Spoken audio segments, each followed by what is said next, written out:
بسم اللہ الرحمن الرحیم۔ السلام علیکم۔ اللہ کے محبوب صلی اللہ تعالیٰ علیہ وآلہ وسلم کا ذکر پاک محبت سے کر لیجئے۔ محمد الرسول اللہ صلی اللہ علی حبیبہ محمد و آلہ وسلم۔ زندگی کے ہر جائز کام کے آغاز اور اختتام پر اللہ کے محبوب علیہ السلام کا ذکر پاک کرنا باعث برکت اور باعث رحمت ہے۔ سیرت رسول عربی صلی اللہ تعالیٰ علیہ وآلہ وسلم قدم بقدم ہم حضرت ابراہیم علیہ السلام کے بارے میں سن رہے ہیں۔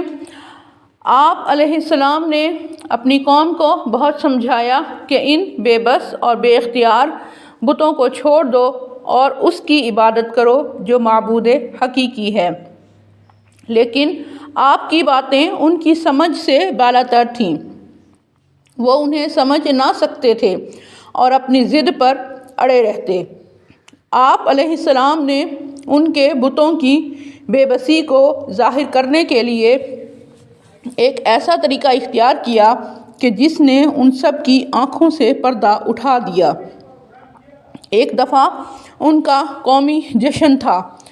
بڑے صنم کدے کو بڑی شان و شوکت سے سجایا گیا تھا۔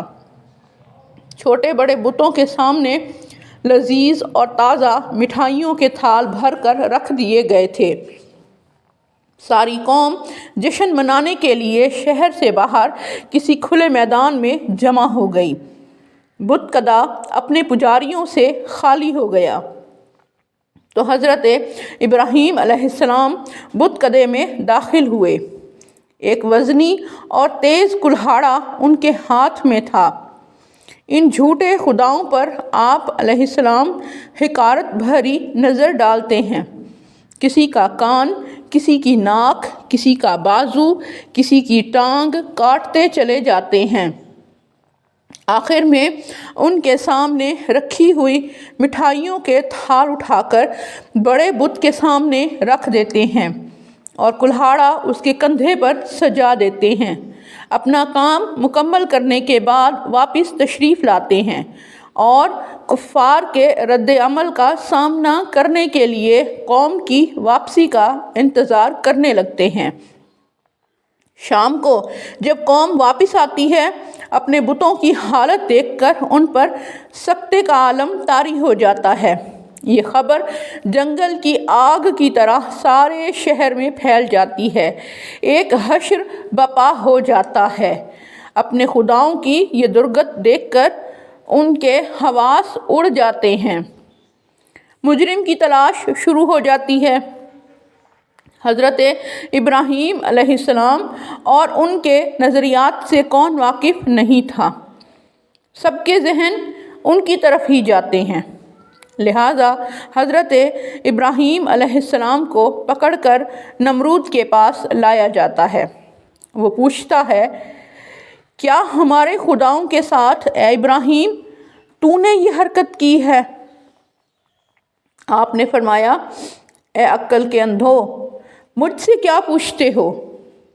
کیا تم دیکھتے نہیں؟ سارے مٹھائی کے تھال بڑے بت نے ان کے سامنے سے اٹھا کر ان پر خود قبضہ کر لیا ہے۔ کلہاڑا یعنی آلہ جرم بھی اس کے کندھے پر اب بھی موجود ہے۔ تو ان بتوں کی یہ حالت اسی نے کی ہوگی۔ مجھ سے کیا پوچھتے ہو؟ اس سے پوچھو۔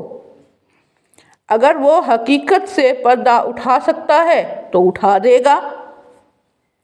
یہ سن کر وہ سب خاموش ہو گئے۔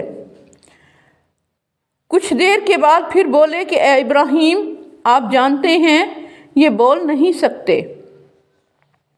ان کے ہاں بت پرستی اگر عقیدے کا مسئلہ ہوتا تو اس روز کے بعد شاید ان میں سے کوئی ایک بھی ان بتوں کو خدا ماننے کے لیے تیار نہ ہوتا، لیکن یہاں نمرود کے سیاسی مفاد پر چوٹ پڑ رہی تھی۔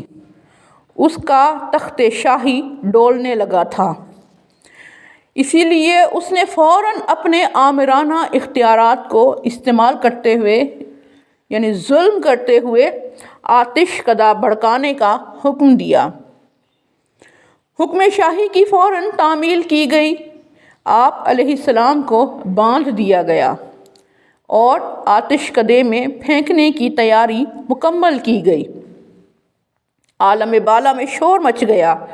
فرشتوں نے عرض کی، الہی، اے قادر مطلق، کیا تیرے اس بندے کو یوں بھڑکتے شعلوں کی نظر کر دیا جائے گا؟ کیا توحید کا یہ چراغ بھی گل ہو جائے گا؟ اللہ تعالیٰ کے اذن سے حضرت جبریل علیہ السلام بارگاہ خلیل علیہ السلام میں حاضر ہوئے اور اپنی خدمات پیش کیں۔ تو حضرت ابراہیم علیہ السلام نے بڑی بے نیازی کے ساتھ جواب دیا، اما الیک فلا، یعنی مجھے تیری امداد کی ضرورت نہیں۔ پھر حضرت جبریل نے عرض کیا کہ اپنے رب سے ہی دعا مانگیں۔ حضرت ابراہیم علیہ السلام نے فرمایا، کفانی علمہ بحالی من سوالی، جب وہ میرے حالات کو جانتا ہے تو پھر سوال کرنے کی کیا ضرورت ہے؟ جب حضرت ابراہیم علیہ السلام کو آتش کدے میں پھینکا گیا تو اب وہاں آگ کے سرخ انگارے نہیں تھے، بلکہ گلاب کے پھولوں کے ڈھیر لگ رہے تھے۔ بھسم کرنے والے شعلے نسیم صبح بہار میں تبدیل ہو گئے تھے۔ اتنے بڑے معجزے کو دیکھنے کے باوجود نمرود ایمان نہ لایا، بلکہ آپ علیہ السلام کی اذیت رسانی میں، یعنی آپ کو تکلیف دینے میں اور بڑھ گیا۔ تو اللہ تعالیٰ نے اس کو ایک حقیر مچھر کے ذریعے ہلاک کر دیا۔ لیکن اس واقعے کے بعد آپ کی شادی حضرت سارہ بنت ہاران سے ہوئی۔ یہاں ایک غلط فہمی ہے۔ بعض لوگ کہتے ہیں کہ ہاران حضرت ابراہیم کے بھائی اور حضرت لوط علیہ السلام کے باپ تھے۔ ان کی بیٹی جو حضرت ابراہیم کی بھتیجی تھیں، ان سے آپ کی شادی کیسے جائز ہو سکتی ہے؟ بعض علماء نے اس کا جواب یہ دیا ہے کہ آپ کی شریعت میں بھتیجی کے ساتھ شادی ممنوع نہیں تھی، لیکن صحیح قول وہ ہے جو علامہ طبری نے لکھی ہے کہ ہاران نام کے 2 آدمی تھے۔ ایک ہاران آپ کے بھائی تھے اور دوسرے آپ کے چچا تھے، جنہیں ہاران الاکبر کہا جاتا ہے، اور حضرت سارہ رضی اللہ عنہا ان کی صاحبزادی تھیں، اور چچا کی بیٹی کے ساتھ شادی اس وقت بھی جائز تھی اور اب بھی جائز ہے۔ اور بعض علماء کا قول یہ ہے کہ حضرت سارہ حران کے بادشاہ کی بیٹی تھی۔ حضرت ابراہیم اور آپ پر ایمان لانے والے افراد کے لیے جب نمرود کی مملکت میں زندگی بسر کرنا اور ایمان پر ثابت قدم رہنا مشکل ہو گیا تو آپ علیہ السلام نے اپنے وطن سے ہجرت کر کے کسی ایسے علاقے میں جا کر رہنے کا ارادہ کیا جہاں وہ آزادی سے اپنے رب کریم کی عبادت کر سکیں، جہاں ان کو کوئی بھی اللہ تعالیٰ کی یاد سے روکنے والا نہ ہو۔ چنانچہ اہل ایمان کا یہ مختصر سا قافلہ بابل اور نینوا کی خوشحال مملکت کو، جو کہ ان کا پیارا وطن تھا، چھوڑ کر راہ خدا میں سفر ہجرت پر روانہ ہو گئے۔ ان کی پہلی منزل حران تھی، وہاں کچھ عرصہ قیام کیا، پھر رخت سفر باندھا اور چل پڑے۔ ان کی دوسری منزل مصر تھی، وہاں اس وقت فرعونہ کے پہلے خاندان کا ایک فرعون حکمران تھا۔ اللہ تعالیٰ نے حضرت سارہ کو حسن سیرت کے ساتھ ساتھ حسن صورت کی نعمت سے بھی بڑی فیاضی سے نوازا تھا، یعنی بہت ہی خوبصورت تھیں وہ۔ فرعون کو جب معلوم ہوا کہ ایک غریب الدیار مسافر کی بیوی اتنی حسین و جمیل ہے تو اس نے حضرت سارہ کو حضرت ابراہیم علیہ السلام سے چھین لینے کا ارادہ کیا۔ حضرت سارہ کو اس نے اپنے محل میں بلایا اور جب نیت بد سے ان کی طرف اپنا ہاتھ بڑھایا تو وہ ہاتھ اسی وقت خشک ہو گیا۔ یہ دیکھ کر اس کے ہوش اڑ گئے اور بڑی نیاز مندی سے حضرت سارہ سے عرض کرنے لگا کہ آپ اللہ تعالیٰ سے دعا مانگیں کہ وہ مجھے معاف کر دے اور میرے بازو کو ٹھیک کر دے۔ آئندہ میں ایسی جرات ہرگز نہیں کروں گا۔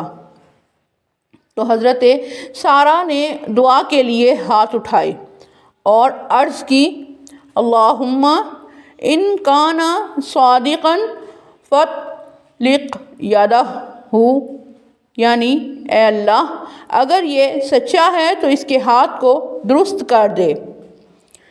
اسی وقت خشک ہاتھ ہرا بھرا ہو گیا اور اس نے اپنی کنیز ہاجرہ حضرت سارہ کی خدمت میں پیش کی، اور حضرت سارہ نے ہاجرہ کو بطور ہدیہ حضرت ابراہیم علیہ السلام کی خدمت میں پیش کر دیا۔